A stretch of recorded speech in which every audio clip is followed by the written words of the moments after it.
जिस तरह अपना कितना से उस तरह डालें।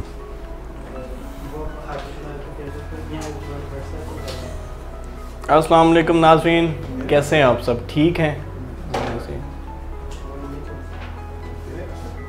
नाज़रीन? मेरे पॉइंट्स नीचे गिर गए हैं ये ना हो रास्ते में कि मेरे पॉइंट्स नीचे गिर गए।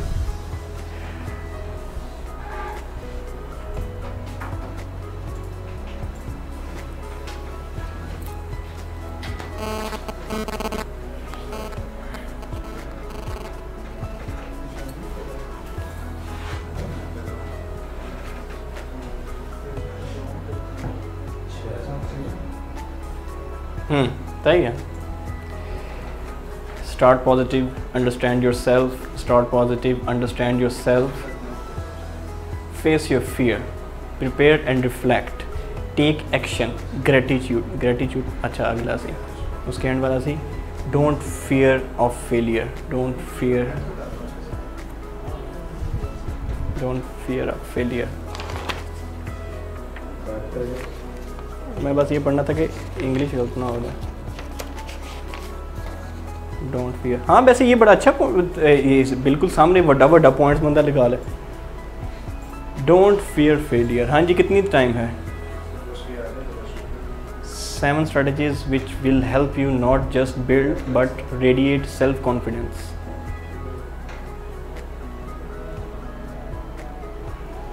आज मैं आपको 7 नुकात बताऊंगा जिन पे अमल करके आप अपने कॉन्फिडेंस को बहुत बढ़ा सकते हैं। ना सिर्फ बढ़ा सकते हैं बल्कि आपकी पर्सनैलिटी से ये ज़ाहिर भी लोगों को होना शुरू हो जाएगा कि आप कितने कॉन्फिडेंट हैं।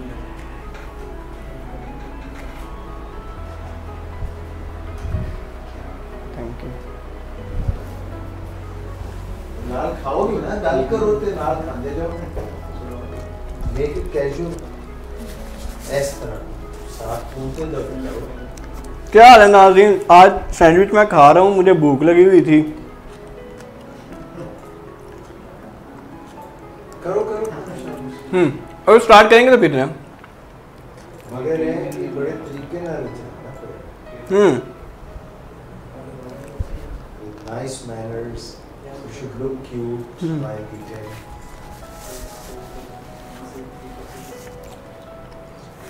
ये जिवें तो बने ना क्यूट वाला कोई हिसाब नहीं,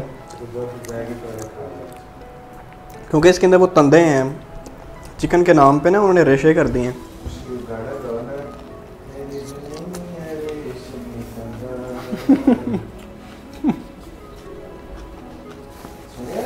नहीं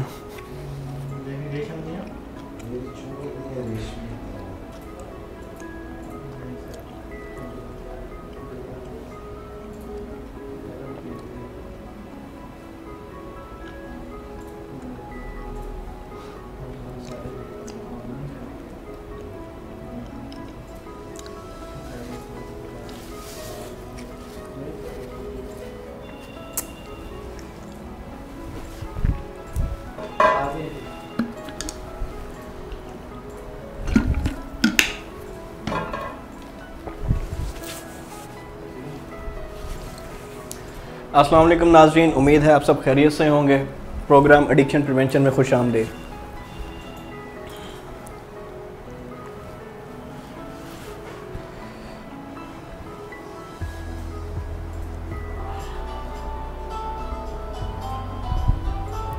आवाज़ ठीक आ रही है? बैकग्राउंड म्यूजिक है चला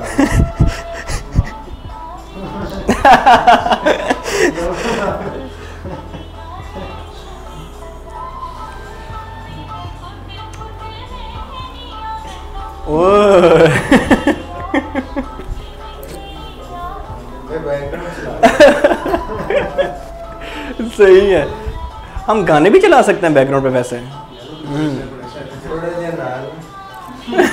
ऐसे ऐसे लाइव ना कर देना यार, यूट्यूब पे आप लोग पहले कर देते हो।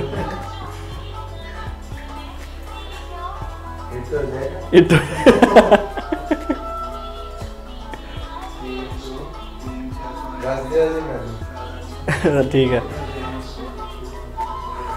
उन्हीं 7 पॉइंट के नुकात पे करना, यानी मैं पॉइंट्स बोलता जाऊंगा ना एक एक, फिर आप उस हिसाब से बताते जाना। जब मैं कहूँ ना चलते हैं पहले पॉइंट की तरफ, तो वो होगा स्टार्ट पॉजिटिव, मुस्बत आगाज़। अपने आप को समझें। लेकिन सर पेन भी नहीं आएगी यार जैसे भी है ना लगा दो, मुझे इसका कोई नहीं, जैसे भी है बस, और लिखे नज़र आने चाहिए।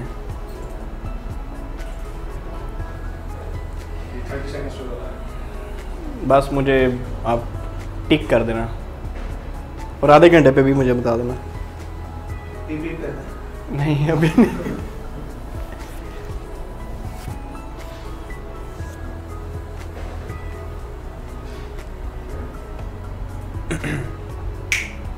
अस्सलाम वालेकुम नाज़रीन, खुशामदीद एडिक्शन प्रिवेंशन प्रोग्राम में एक दफ़ा फिर से आपके सामने आपका होस्ट मोहम्मद तलहा खालिद। नाज़रीन, पिछले प्रोग्राम में हमने बात की थी कि कौन सी रिफ्यूज़ल स्किल्स हैं जिन पे अमल करके आप नशे से निजात पा सकते हैं, यानी कि कभी भी आप नशे की तरफ जाएंगे नहीं।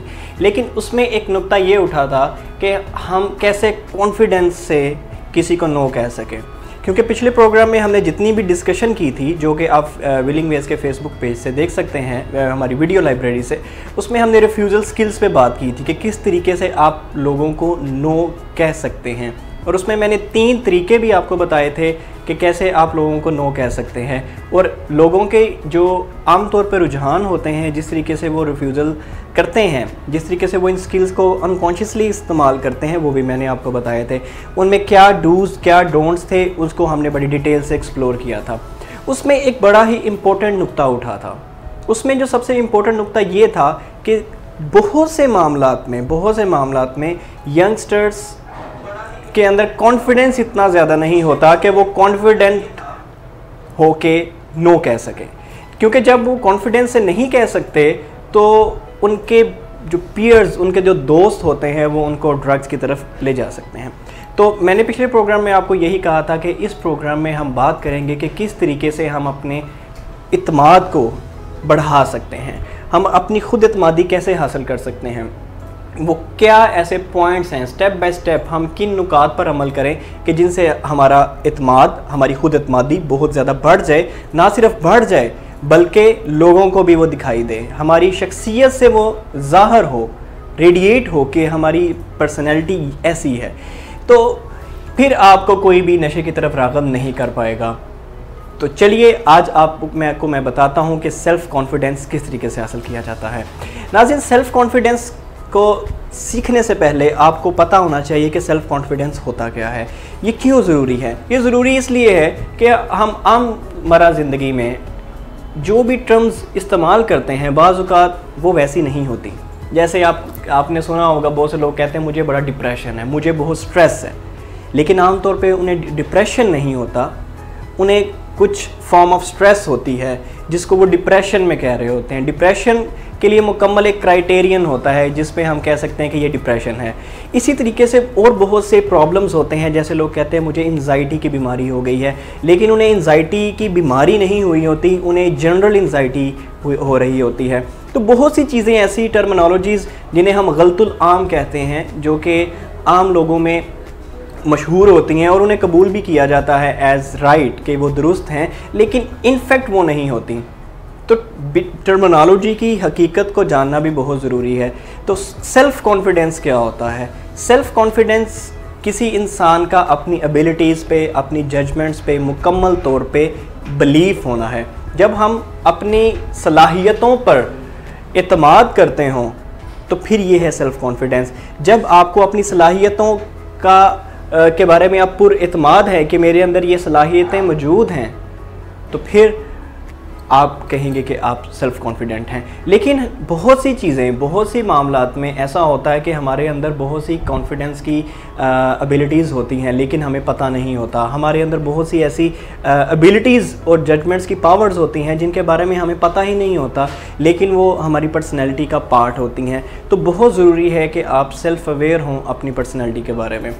तो अब चलिए 7 पॉइंट्स की तरफ। आज मैं आपको 7 नुकात बताऊंगा जिन नुकात पर अमल करके आप अपनी शख्सियत में कॉन्फिडेंस को बहुत ज़्यादा बूस्ट कर सकते हैं और ऐसा बूस्ट दे सकते हैं कि जिसकी वजह से आपकी ज़िंदगी के सारे मामला बहुत बेहतर हो जाएंगे और आप प्रिवेंशन पे बड़े अच्छे से अमल कर सकेंगे। यानी लोग अगर आपको राग़ब करने की कोशिश भी करते हैं नशे की तरफ तो आप बिल्कुल नहीं होंगे। तो पहला पॉइंट है नाज़रीन, स्टार्ट पॉजिटिव।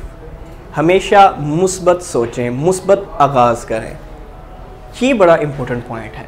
कॉन्फिडेंस अगर आप हासिल करना चाहते हैं तो आपको ऑप्टिमिस्ट होना पड़ेगा। अगर आपकी सोच मुस्बत नहीं है, अगर आपकी सोच मनफी है, तो आप कभी भी कॉन्फिडेंस हासिल नहीं कर सकते। ये बहुत ज़रूरी है कि आप पुरएतमाद अगर होना चाहते हैं तो आप मुस्बत सोचें। बहुत से लोग मनफी सोच को आगे बढ़ाते जाते हैं, बढ़ाते जाते हैं, बढ़ाते जाते हैं और उनको मुख्तलिफ़ ख़तरात घेर लेते हैं। वो सिर्फ़ लोगों की बैक बाइटिंग में मसरूफ़ होते हैं और आहिस्ता आहिस्ता उनकी शख्सियत कैसे टॉक्सिक होती जाती है उन्हें पता ही नहीं चलता, और वो चीज़ों की मुस्बत साइड पे तवज्जो नहीं देते। नाज़रीन, हर चीज़ के मुस्बत पहलू भी हैं और मनफी पहलू भी होते हैं। ये हम पे डिपेंड कर रहा होता है, ये हम पे मुनहसर कर रहा होता है कि हम उनकी मुस्बत पहलुओं पे ज़्यादा गौर कर रहे हैं या हम मनफी पहलुओं पे गौर कर रहे हैं। तो अगर हम किसी भी चीज़ में मुस्बत पॉइंट्स ढूंढना चाहें, पॉजिटिव क्वालिटीज़ ढूंढना चाहें तो हमें वो भी मिल जाएंगी, लेकिन अगर किसी फ़र्द में हम मनफी पहलू देखना चाहें तो वो भी हमें ढेरों मिल जाएंगे। अब ये हम पे डिपेंड करता है कि हम ज़्यादा फोकस किस पे करते हैं, हमारा मेजर फोकस किस पे है। मैं ये बिल्कुल नहीं कह रहा कि आप नेगेटिव चीज़ों के ऊपर या नेगेटिव एबिलिटीज़ पे या नेगेटिव एस्पेक्ट्स पे गौर मत करें। मैं ये कह रहा हूँ कि हमारा जो मेजर फोकस होना चाहिए वो मुस्बत सोच का होना चाहिए। मुस्बत सोच आपको बहुत ज़्यादा उम्मीद देती है, बहुत ज़्यादा होप देती है, करेज देती है, एक हिम्मत देती है कुछ करने की। लेकिन जो लोग मनफी होते हैं, जो लोग हमेशा मनफी सोचते हैं, तो रिसर्चेस ये बताती हैं, ढेरों रिसर्चेस हैं इस पॉजिटिव, ऑप्टिमिस्ट और पेसिमिस्ट लोगों के बारे में, तो पता यही चलता है, आउटकम्स मोस्टली रिसर्चेस का यही है और कंसेंसस भी है कि जो लोग मनफी सोचते हैं उनके अंदर इत्मीनान की कमी होती है और जो लोग मुस्बत सोचते हैं वो अमूमन खुद इत्मीनान ज़्यादा होते हैं, उनमें खुद इत्मीनानी ज़्यादा पाई जाती है। तो अगर आप चाहते हैं कि आप एक पुरएतमाद शख्स बन जाएं तो आपको हमेशा मुस्बत सोचना होगा। Start with positive thinking. हमेशा चीज़ों के मुस्बत पहलुओं को सोचें, मनफी पहलुओं की तरफ मत सोचें।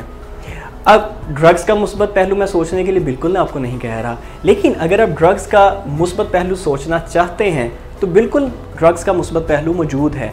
ड्रग्स को सिर्फ मेडिकल पर्पस के लिए इस्तेमाल किया जाता है और अगर मेडिकल में ये इस्तेमाल ना हो तो हमारे ऑपरेशंस पॉसिबल ना हो। एनेस्थीसिया कैसे दिया जाएगा? एक बंदे का एक्सीडेंट खुदा ना खास्ता हो जाता है तो उसको अगर पेन किलर ना लगे तो सोचें उसका क्या हाल हो। अगर किसी को एंजाइटी हो रही है, अगर किसी को डिप्रेशन है और अगर किसी को साइकेट्रिक इलनेसेस हैं, तो अगर उसे ड्रग्स ना दी जाए, अगर स्पेसिफिक काइंड ऑफ ड्रग्स उसे ना मिले तो सोचें उसकी ज़िंदगी कितनी मिजरेबल, कितनी अफसोसनाक हो जाए। और ऐसा होता भी है, जो लोग ट्रीटमेंट नहीं करवाते फिर उनका हालात और उनकी बीमारी बढ़ती जाती है। तो ड्रग्स बहुत अच्छी होती हैं लेकिन अगर वो मेडिकल पर्पसेस के लिए इस्तेमाल की जाए, लेकिन अगर ड्रग्स को लिया जाए इस तरीके से कि आप उनको अब्यूज़ करना शुरू कर दें तो फिर वो ड्रग्स हमारे लिए ठीक नहीं है। तो मुस्बत पहलू ड्रग्स का भी मौजूद है और बहुत बड़ा मुस्बत पहलू है। ये तो हम लोगों ने ड्रग्स को नेगेटिव एक स्टिग्मेटाइज़ कर दिया हुआ है। बाज़ लफ्ज़ ऐसे होते हैं कि उनकी परसेप्शन ही नेगेटिव बन जाती है। अब जिस तरह लोग ड्रग्स को लेते हैं कि ये है ही नेगेटिव, लेकिन ड्रग्स तो एक मूड ऑल्टरिंग सब्सटेंस को कहते हैं, लेकिन जब आप ड्रग्स को लें कि ये सिर्फ इलिसिट ड्रग्स हैं तो वो ज़रा डिफरेंट हैं। वो ऐसी हैं जो ममनुआ ड्रग्स हैं जिनको इस्तेमाल करने पे पाबंदी होती है। खैर, पॉइंट मेरा ये था कि जब भी आप कोई काम शुरू करें, जब भी आप किसी शख्स से मिलें, जब भी आप कोई काम करने के लिए आगे बढ़ें तो आप पहले मुस्बत सोच रखें कि yes I can do it. पहले से मनफी ख्यालात को मत अपना आप घेरने दें। अगर आप मनफी ख्यालात में घिर गए तो आप कभी भी किसी भी ख़तरे में घिर सकते हैं। इसीलिए बहुत से लोग वल्नरेबल होते हैं ड्रग्स में। बहुत से पेशेंट्स जब रिकवरी में जाते हैं, जब वो ट्रीटमेंट करवा के जाते हैं, तो जब उनसे कहा जाता है कि आपने ऐसा करना है, ऐसा करना है, ये तकनीक आजमानी है, लेकिन उनके ज़हन में बड़े से नेगेटिव ख्यालात होते हैं कि मेरी फैमिली ने तो मेरा ख्याल नहीं रखना, मेरी फैमिली ने तो मुझे बड़ा टफ़ टाइम देना है, मेरे दोस्तों ने तो मुझे छोड़ना ही नहीं, उन्होंने तो फिर मेरे ऊपर बार बार बातें करनी है और मुझे वो अपनी कंपनी में लेके आना चाहेंगे।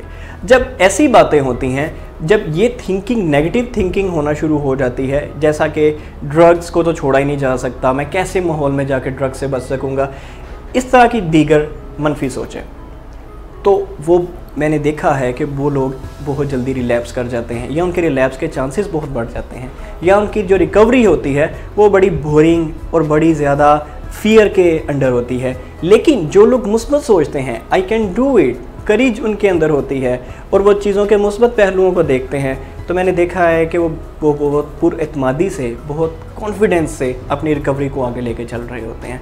ये तो उन लोगों की मैं बात कर रहा था जो लोग रिकवर होते हैं ड्रग्स से। लेकिन जो लोग अभी ड्रग्स पे नहीं लगे, अगर वो भी खुद एतमाद होंगे, अगर उनके अंदर खुद एतमादी होगी और वो मुस्बत सोचेंगे, तो बहुत जल्द वो जैसे भी लोग उनको ड्रग्स की तरफ माइल करना शुरू करेंगे, वो उनको नो कह सकेंगे। तो मुस्बत पहलू सोचें हमेशा। तो मैं उम्मीद करता हूँ कि आप अपनी नेगेटिव थिंकिंग को बदलने की कोशिश करेंगे, आप खुद गौर करेंगे कि क्या मैं नेगेटिव सोचता हूँ या मुस्बत सोचता हूँ। ये भी बड़ा इंपॉर्टेंट पॉइंट है। अगर आप सोचें कि क्या मैं मोस्टली पॉजिटिव थिंकिंग की तरफ जाता हूँ या नेगेटिव थिंकिंग की तरफ जाता हूँ, यानी कि मैं ज़्यादातर मुस्बत ख्यालात सोचता हूँ या ज़्यादातर मनफी ख्यालात सोचता हूँ, तो आपको बड़े अच्छे से पता चल जाएगा कि मेरी प्रेजेंट सिचुएशन क्या है और नेक्स्ट मुझे वर्किंग क्या करनी है। अगर आप ये इस खाम ख्याली में होंगे कि मैं तो बहुत ऑप्टिमिस्ट हूँ, मैं तो हमेशा मुस्बत सोचता हूँ, तो बाज़ औक़ात ये भी एक गलत ख्याल होता है। आपको सोचने की ज़रूरत है कि क्या मैं चीज़ों के मुस्बत पहलुओं पे पहले गौर करता हूँ या मनफी चीज़ों पे पहले गौर करता हूँ। क्या मेरा ज़्यादा ध्यान मुख्तलिफ़ चीज़ों की या किसी शख्स की कमियाँ निकालने में होता है या उसकी खूबियों पे को भी जज करने पर होता है। तो अगर आप मुस्बत चीज़ों पे ज़्यादा फोकस कर रहे हैं तो इसका मतलब है कि आप ऑप्टिमिस्ट हैं। लेकिन अगर आप बहुत ज़्यादा इन्फ्लुएंस देते हैं और बहुत ज़्यादा फोकस करते हैं किसी शख्स की कमियां निकालने पे, तो इसका मतलब है कि आप मोस्टली पेसिमिस्ट हैं। तो इस चीज़ को, ये एक बेसिक जजमेंट का मेथड है जिसको आप मद्देनज़र रख के अपनी पर्सनैलिटी को इम्प्रूव कर सकते हैं। अब चलिए नेक्स्ट पॉइंट पर। ये था पहला पॉइंट। अब दूसरा पॉइंट जो बहुत इंपॉर्टेंट है वो है कि अंडरस्टैंड योर सेल्फ। आप अपने आप को समझें। अगर कोई अपने आप को नहीं समझता तो वो खुद एतमाद कभी भी नहीं हो सकता। याद रखिए ये बात। अगर कोई अपने आप को नहीं समझ सकता तो वो खुद एतमाद कभी नहीं हो सकता। खुद एतमादी हासिल करने के लिए आपको अपना पता होना चाहिए। और अपना क्या पता होना चाहिए? आपको अपनी खूबियों का पता होना चाहिए। इसी के साथ साथ आपको अपनी कमियों का भी पता होना चाहिए। अगर कोई फ़र्द अपनी खूबियों और ख़ामियों को नहीं जानता, इसका मतलब है कि वो सेल्फ़ डाउट का शिकार है। उसे नहीं पता कि वो क्या कर रहा है और इसी अंधेरे में वो बहुत से गलत काम कर सकता है। इवन कि वो ड्रग्स की तरफ भी जा सकता है। वो ओवर कॉन्फिडेंट भी हो सकता है कि मुझे तो सब पता है, मैं तो हूँ ही अच्छा, तो या मुझे तो कभी ड्रग्स पे कोई लगा ही नहीं सकता, किसी की क्या मजाल। लेकिन मैंने देखा है बहुत से लोग ओवर कॉन्फिडेंस में ड्रग्स स्टार्ट तो कर लेते हैं, लेकिन कब वो एडिक्ट बन जाते हैं उन्हें पता ही नहीं चलता। ऐसे लोगों को मैं पर्सनली भी जानता हूँ कि जिन्होंने क्यूरियोसिटी में ड्रग्स को स्टार्ट किया, लेकिन आहिस्ता आहिस्ता वो ड्रग्स की एक चुंगल में फंस गए और फिर फाइनली वो एडिक्ट बन गए। आप अगर देखेंगे तो आपको भी अपने इर्द गिर्द बहुत से ऐसे लोग नज़र आएंगे जो कि ओवर कॉन्फिडेंस में चले जाते हैं और कहते हैं कि नहीं, ड्रग्स मैं करता हूँ लेकिन मैं तो ड्रग्स पे नहीं लग सकता, मेरे कंट्रोल में है। उन्हें अपनी वीकनेसेस का पता ही नहीं होता, वो बस ओवर कॉन्फिडेंट होते हैं और फिर वो इसी लय में बह जाते हैं और फिर ड्रग्स पे लग जाते हैं। तो नाज़रीन, ये बहुत ज़रूरी है कि आपको अपनी वीकनेसेस का और अपनी खूबियों का पता होना चाहिए। अच्छा, अब ये कैसे पता किया जा सकता है? इसके लिए आपको अपने लिए वक्त निकालना होगा। कुछ वक्त निकालिए, कहीं पे बड़े आराम से बैठिए। जैसा कि मैं आपको कह सकता हूँ कि आप सुबह के वक्त बैठें या शाम को जब आप फ्री होकर अपने रूम में बैठें, तो आप बड़े अकेले होकर जब बैठते हैं तब आपके जहन में ज़रा अच्छे अच्छे ख्यालात आते हैं और फिर आप अपने बारे में बेहतर सोच सकते हैं। तो जब आप अकेले बैठ के एक कॉपी पेंसिल पकड़ के बैठेंगे तो फिर आप लिखें कि मेरी क्या खूबियाँ हैं, क्या खामियाँ हैं। फिर जब आपके सामने एक लिस्ट आएगी कि मेरी क्वालिटीज़ क्या हैं, मेरे एडवांटेजेस क्या हैं, मेरे मेरिट्स क्या हैं और डीमेरिट्स क्या हैं, मेरी पर्सनैलिटी के अंदर वीकनेसेस क्या हैं, तो फिर आपको अंडरस्टैंडिंग होगी, सेल्फ अवेयरनेस आएगी, आपको अपनी ही ज़ात के बारे में डीप इंसाइट मिलेगी कि इन फैक्ट मैं क्या समझता हूँ अपने आप को और रियलिटी में मैं क्या हूँ। मैं ऊपर से अपने आप को क्या समझता रहा अब तक कि मैं क्या हूँ, लेकिन बाज़ औक़ात ये होता है कि आपके अंदर बहुत हिडन क्वालिटीज़ होती हैं जिनका आपको पता ही नहीं होता, आपने कभी उनके बारे में क्योंकि सोचा ही नहीं होता। लेकिन जब हम सोचते हैं अपने बारे में, अपने आप को जांचते हैं कि मेरे अंदर क्या खूबियाँ हैं, तो फिर यही वो स्टेप है जहाँ से खुद एतमादी बढ़ना शुरू होती है। जब आपको अपनी एबिलिटीज़ के बारे में श्योरिटी आना शुरू हो जाती है, जब आपको बिलीफ आपका पक्का होना शुरू हो जाता है कि मेरे अंदर ये खूबी है, ये मेरे अंदर एडवांटेज है, ये मेरी ताकत है, इसको इस्तेमाल मैं करता हूँ या मैं कर सकता हूँ, तो फिर ये वो मौका है जब आपका कॉन्फिडेंस बढ़ना शुरू हो जाता है। क्योंकि अगर आपको अपनी एडवांटेजेस का पता ही नहीं, अगर आपको अपनी क्वालिटीज़ का पता ही नहीं, तो आप कैसे खुद एतमाद हो सकते हैं। जैसा कि आपको मैं एक एग्ज़ाम्पल देता हूँ कि अगर एक क्रिकेटर बहुत अच्छा है लेकिन उसे पता ही नहीं कि वो हुक शॉट बड़ी अच्छी खेल सकता है, लेकिन जैसे ही उसे पता चलेगा कि मेरी हुक शॉट बड़ी अच्छी है तो वो उसको इस्तेमाल करना शुरू कर देगा। लेकिन हो सकता है कि अगर उसे पता ही नहीं कि मेरी हुक शॉट बड़ी अच्छी है तो वो कभी उसको खेले ही ना, लेकिन अगर वो उसको खेले तो बड़े अच्छे से खेले। तो ये मैंने एक सिंपल सी, एक सादा सी आपको एग्जांपल दी कि जब हमें अपनी क्वालिटीज़ का पता चलता है तो हम उनको इस्तेमाल करना भी शुरू कर देते हैं। बाज़ औक़ात हमारे अंदर बहुत सी क्वालिटीज़ मौजूद होती हैं लेकिन हम उनको इस्तेमाल नहीं कर रहे होते और वो बेचारी पड़ी पड़ी ज़ाया हो रही होती हैं। जैसे कि रिज़र्व में आपने कुछ रखा है और बस वो रखा हुआ है, वो एक चार्ज बैटरी है जिसको आप इस्तेमाल नहीं कर रहे। लेकिन अगर हम उनको इस्तेमाल शुरू करना कर दें तो हमारी पर्सनैलिटी को चार चांद लग सकते हैं। तो उसके लिए आपको अपने आप के बारे में अंडरस्टैंडिंग होना बहुत ज़रूरी है और ये कैसे हो सकती है वो मैंने आपको बता दिया है। तो मुझे उम्मीद है कि आज आप ज़रूर बैठेंगे और लिखेंगे कि मेरी खूबियाँ क्या हैं और ख़ामियाँ क्या हैं। देन आपको पता चलेगा अपने बारे में। आप जब एक्सप्लोर करेंगे, अपने आप को जब आप एक्सप्लोर करेंगे तो आपको पता चलेगा कि मैं कितनी खुदादाद सलाहियतों का मालिक हूँ। और जो मैं सोचता रहता था कि मेरे अंदर ये भी कमी है, ये भी कमी है, या मैं कर नहीं सकता, तो मेरे अंदर तो बहुत खूबियाँ हैं। लेकिन ये था एक हैप्पी पार्ट, लेकिन एक सैड पार्ट भी हो सकता है। ओवर द टाइम बाज़ औक़ात हम अनजाने में भी बहुत सी मनफी खसूसियात के हमल फ़र्द भी बन जाते हैं। हमारे अंदर बहुत सी इन्वायरमेंटल फैक्टर्स की वजह से डीमेरिट्स आ जाते हैं, बहुत सी बैड हैबिट्स आ जाती हैं, आदतें की जगह इल्लतें आना शुरू हो जाती हैं। अब उन वीकनेसेस का भी आपको ख्याल करना बहुत ज़रूरी है कि मेरे अंदर लैक ऑफ नॉलेज है, लैक ऑफ स्किल्स है, क्या मेरे अंदर कमियां हैं। जब आप ये देखेंगे तो फिर भी आपको अपने बारे में अंडरस्टैंडिंग होगी कि अब मुझे क्या करना है, तो आपके पास एक पैमाना आ जाएगा। तो नाज़रीन, जब हमारे पास एक पैमाना आ जाता है तो तब काम करना आसान हो जाता है। लेकिन जब तक अंडरस्टैंडिंग नहीं होती, जब तक मेजरेबिलिटी नहीं होती, जब आप किसी चीज़ को नाप नहीं सकते, तो फिर काम इतना आसान नहीं होता। फिर जब सब्जेक्टिविटी आ जाती है तो प्रॉब्लम्स भी बढ़ जाती हैं। जब क्वालिटेटिव मेजर्स सिर्फ हों तब भी प्रॉब्लम्स बढ़ जाती हैं। लेकिन क्वालिटेटिव मेजर के साथ जब क्वांटिटेटिव मेजर भी जुड़ जाता है, जब आपके पास लिखी हुई होंगी कि मेरी खूबियाँ ये हैं, खामियाँ ये हैं, तो आप हर एक पे काम कर सकेंगे। आप अपनी खूबियों को मज़ीद शॉर्ट कर सकेंगे, मज़ीद बढ़ा सकेंगे और आप अपनी खामियों को कम कर सकेंगे। तो मुझे उम्मीद है कि आपको ये पॉइंट भी समझ आ गई होगी। अब चलते हैं थर्ड पॉइंट की तरफ।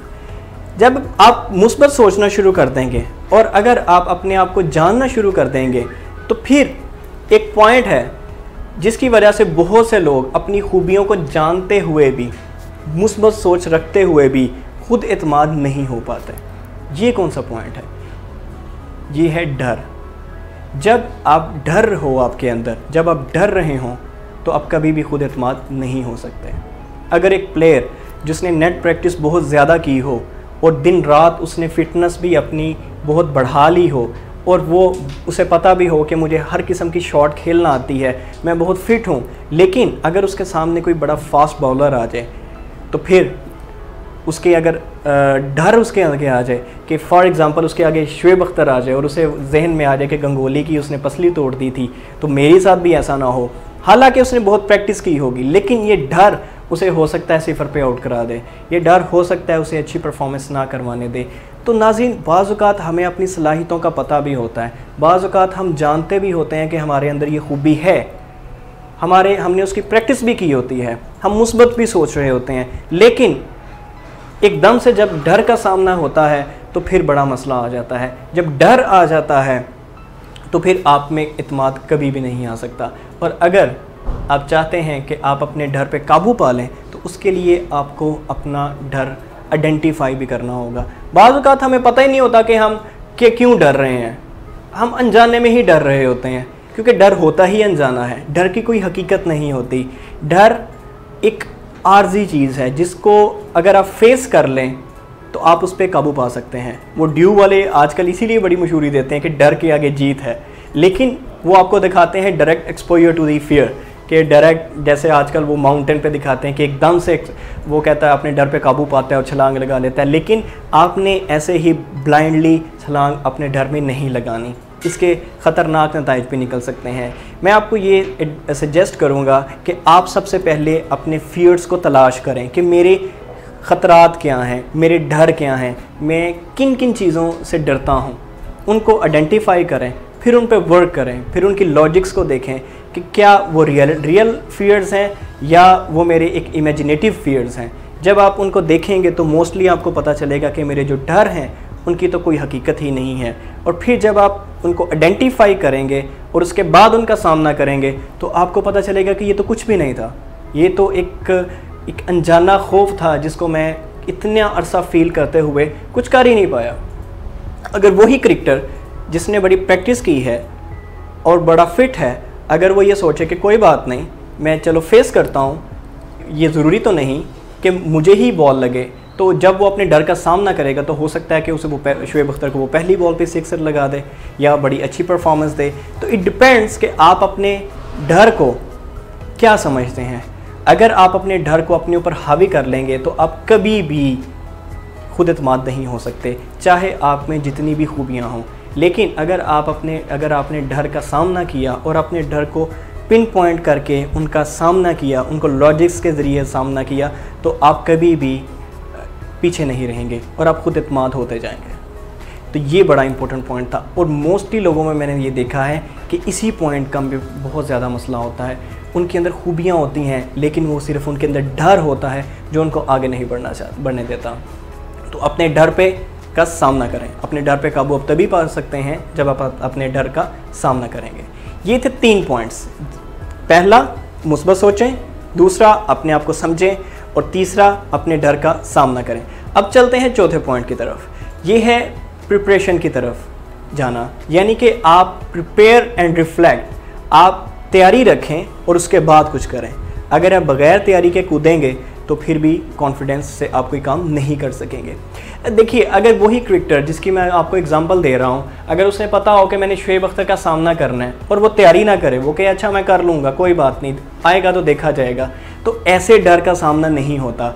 ऐसे तो फिर वाकई ही वो डर हकीकत बन जाएगा।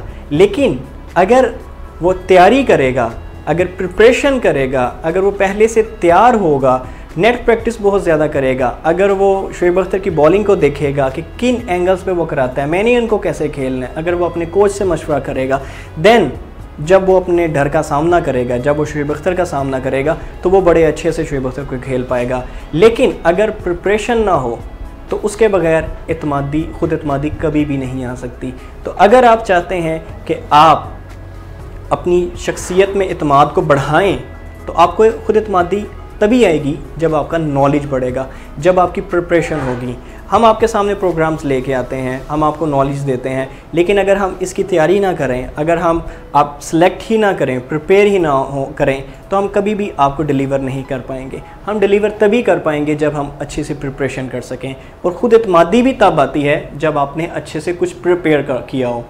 आप अगर स्टूडेंट हैं तो आपको अक्सर प्रेजेंटेशंस का सामना करना पड़ता होगा कि कैसे यूनिवर्सिटी, कॉलेज, स्कूल में प्रेजेंटेशन देनी पड़ती हैं। तो आपने देखा होगा कि बहुत से स्टूडेंट्स जो होते हैं बहुत ज़्यादा नर्वस हुए होते हैं जब प्रेजेंटेशन का टाइम आता है। उसमें मोस्टली वजह ये होती है कि वो वेल प्रिपेयर्ड नहीं होते, उन्होंने पहले से तैयारी नहीं की होती। जब हम किसी चीज़ की बहुत अच्छी से रिहर्सल, तैयारी के साथ साथ रिहर्सल भी करते हैं, तो तब हम कॉन्फिडेंट होके उसको प्रेजेंट भी कर सकते हैं। लेकिन अगर हमने किसी चीज़ की तैयारी ही नहीं की तो हम कभी भी कॉन्फिडेंट नहीं हो सकते। तो कहते हैं ना, नॉलेज इज़ पावर। तो वाकई नॉलेज एक बहुत बड़ी ताकत है, और प्रिपरेशन अगर आप की जाए अच्छे से तो आप अपने कॉन्फिडेंस को कई चांद लगा सकते हैं, 4 चांद से भी ज़्यादा लगा सकते हैं।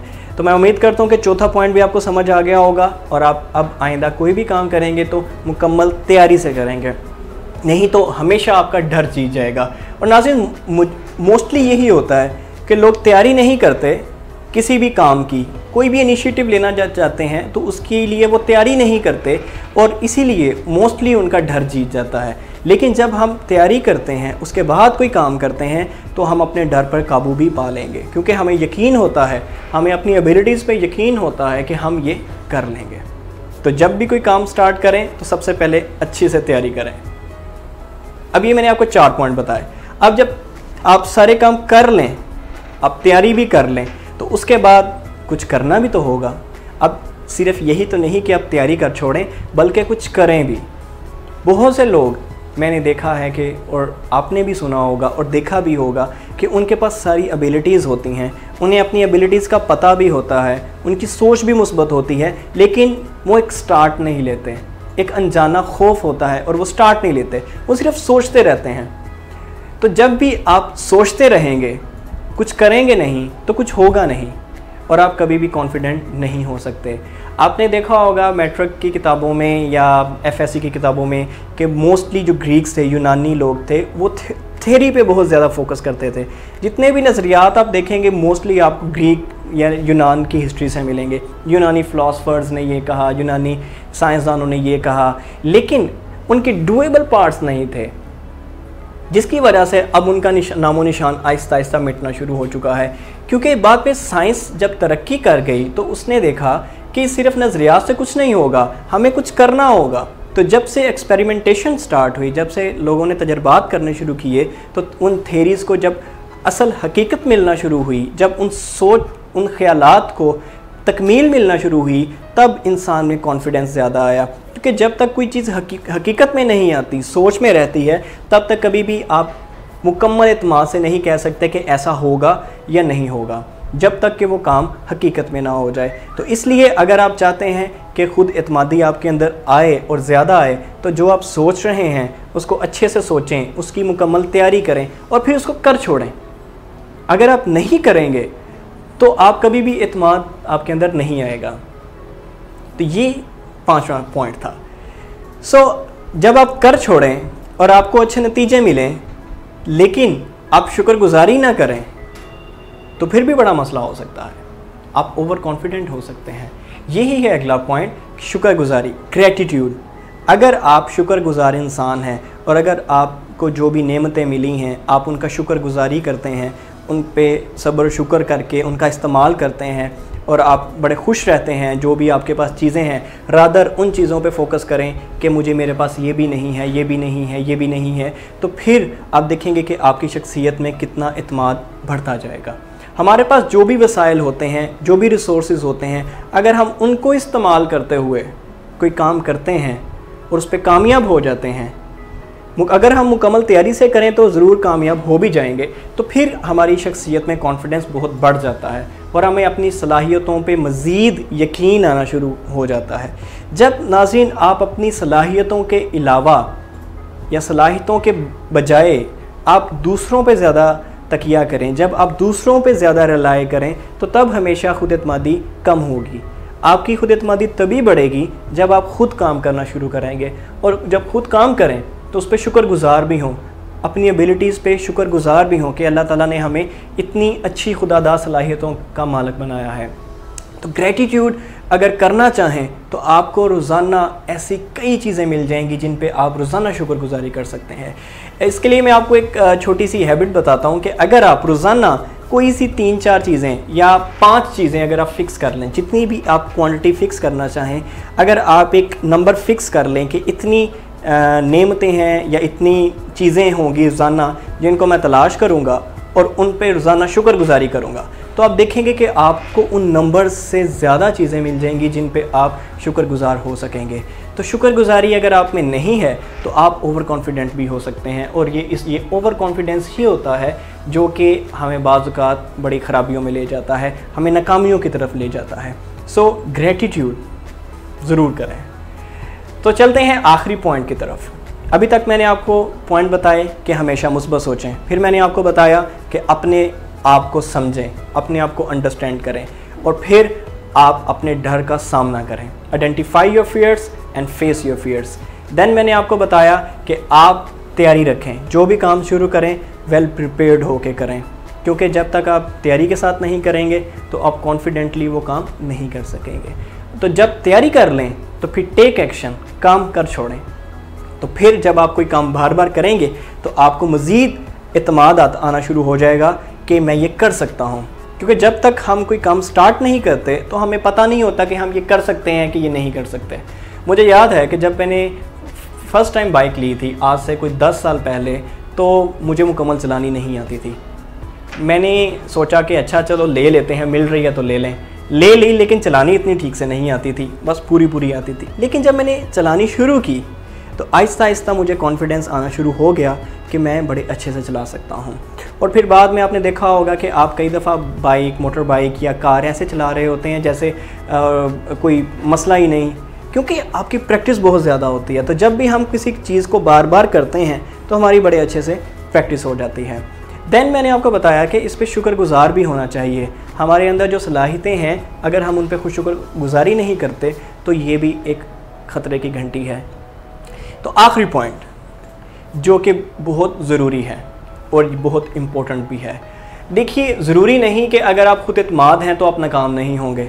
ज़रूरी नहीं कि अगर आपके अंदर सलाहियतें हैं तो आपको कभी नाकामी का सामना नहीं करना पड़ेगा। ज़रूरी नहीं है कि आपके अंदर हर सलाहियत होते हुए भी आप हर काम कर लें, ऐसा नहीं है। कोई भी इंसान परफेक्ट नहीं है, कभी भी आइडियलिज़म की तरफ हम नहीं जा सकते। परफेक्शन कभी भी किसी के अंदर 100% नहीं आ सकती। यही आखिरी पॉइंट है कि डोंट फियर योर फेलियर। कभी भी अपने जो नाकामियाँ हैं उनसे घबराएं मत, उनसे डरे मत। नाकामी तो एक पार्ट है, वो कहते हैं ना गिरते हैं शहसवार ही मैदान जंग में। तो जो कोई कर रहा होता है काम उसी से गलती होती है, जो कुछ नहीं कर रहा होता तो वो कुछ करता भी नहीं, ना उससे गलती होगी ना वो कुछ हासिल होगा। लेकिन इंसान जब बार बार गलतियों से सीखता है तो फिर उसके लिए बहुत एक आसानी पैदा हो जाती है। तो आपने देखा होगा, सुना होगा, पढ़ा होगा कि बहुत सी इजादात ऐसी हैं जो बड़ी गलतियों के बाद आएँ, और मोस्टली इजादात में ऐसा ही होता है, ट्रायल एंड एरर के ऊपर। दो उसके पीछे एक पूरा साइंटिफिक मेथड होता है, उसके बाद भी काफ़ी गलतियों के बाद इंसान किसी सोल्यूशन की तरफ पहुंचता है, और इंसान सारी ज़िंदगी सीखने के मरहले में ही होता है। तो अगर आप इस चीज़ से नहीं घबराएंगे कि मैं नाकाम हो सकता हूं, तो आप खुद एतमाद होते जाएंगे। लेकिन अगर आप डर गए और अगर आपने कहा कि नहीं मुझे हमेशा कामयाब होना है, मुझे हमेशा ही कामयाब होना है, तो ऐसा नहीं हो सकता। और अगर खुदा न खास्ता अगर आप एबिलिटीज़ के बावजूद कभी नाकाम हुए तो ये आपकी खुद एतमादी पे एक नेगेटिव इफ़ेक्ट डालेगा और आपकी खुद एतमादी को एक ठेस पहुंचेगी, और आप समझेंगे कि नहीं मेरे अंदर ये एबिलिटी नहीं है। आपको अपनी ही एबिलिटीज़ पे जब डाउट होना शुरू हो जाए तो इसका मतलब ये है कि आपकी खुद एतमादी को ख़तरा होना शुरू हो चुका है। ये अलार्मिंग कंडीशन है। पहली बात कि आपको अपनी एबिलिटीज़ का पता होना चाहिए, लेकिन अगर आपको अपनी एबिलिटीज़ का पता होने के बाद आपको उन पे डाउट्स होना शुरू हो जाएं तो इसका मतलब ये है कि अब आपकी खुद एतमादी ख़तरे में है, और आपको रिव्यू कर लेना चाहिए कि ऐसा क्यों हो रहा है, क्या ऐसा हकीकत में है या ये मेरी अजम्पशंस हैं, क्या मैं ये नाकामी के खौफ की वजह से तो नहीं कह रहा। तो सोचने की ज़रूरत है। तो नाज़रीन, आज के प्रोग्राम में मैंने 7 आपको नुकात बताए जिन पे अगर आप अमल कर लें, ग्रेजुअली अमल कर लें, तो आप बहुत ज़्यादा इत्माद हासिल कर सकते हैं। आपकी शख्सियत में ऐसा इत्माद आ जाएगा कुछ ही महीनों की प्रैक्टिस के बाद, कुछ ही अरसे की प्रैक्टिस के बाद, कि आपकी पर्सनैलिटी से वो अयां होगा। तो मुझे उम्मीद है कि आपको आज का प्रोग्राम पसंद आया होगा, और अगर आप इन नुकात पे अमल कर लेंगे और आप अगर एक पूरे एतमाद शख्सियत के हामिल फ़र्द होंगे तो आप कभी भी ड्रग्स की तरफ नहीं जाएंगे। और अगर कोई आपको राग़िब करने की भी कोशिश करेगा तो आपकी कॉन्फिडेंस इतना ज़्यादा होगा, आपके अंदर कॉन्फिडेंस इतना ज़्यादा होगा कि आप बड़े अच्छे से उनको नो कह सकेंगे, कॉन्फिडेंस से नो कह सकेंगे। तो अगले हफ्ते के लिए इजाज़त दीजिए मुझे। उम्मीद है आज का प्रोग्राम आपको पसंद आया होगा। अगले प्रोग्राम में फिर हम किसी नेक्स्ट टॉपिक के साथ दोबारा से आपकी खिदमत में हाज़िर होंगे। अल्लाह हाफ़िज़।